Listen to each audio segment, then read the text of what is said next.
কাৰোবাৰ পাছপৰ্টৰ ষ্টাম্পটো মই ৰাজনীতি কৰি মাৰি দিব পাৰিম নেকি?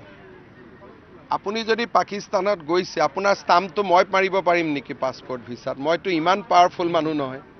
গতিকে আপুনি গ'লেহে আপোনাৰ পাছপৰ্টত ষ্টাম্পটো থাকিব। আজিলৈকে তেওঁলোকে কৈছে নেকি আমি যোৱা নাই বুলি? সাহসটো কৰা নাই যোৱা নাই বুলি ক'বৰ কাৰণে। তো পাকিস্তানত যোৱা মানে এণ্টি নেশ্যনেল। পাকিস্তানত আমাৰ ক্ৰিকেট টিমকে যাব নিদিয়ে।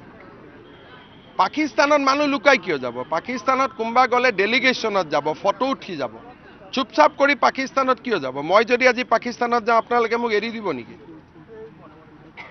কালি যদি ৰাতিপুৱা মই 7 দিন নোহোৱা হৈ যাওঁ, 8 দিনৰ দিনাখন আপোনালোকে গম পালে হিমন্ত বিশ্ব শৰ্মা পাকিস্তানৰ পৰা আহিলে, আপোনালোকে মোক এৰি দিব?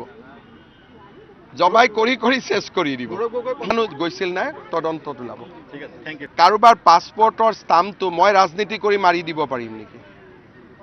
আপুনি যদি পাকিস্তানত গৈছে আপোনাৰ ষ্টাম্পটো মই মাৰিব পাৰিম নেকি পাছপৰ্ট ভিছাত? মইতো ইমান পাৱাৰফুল মানুহ নহয়।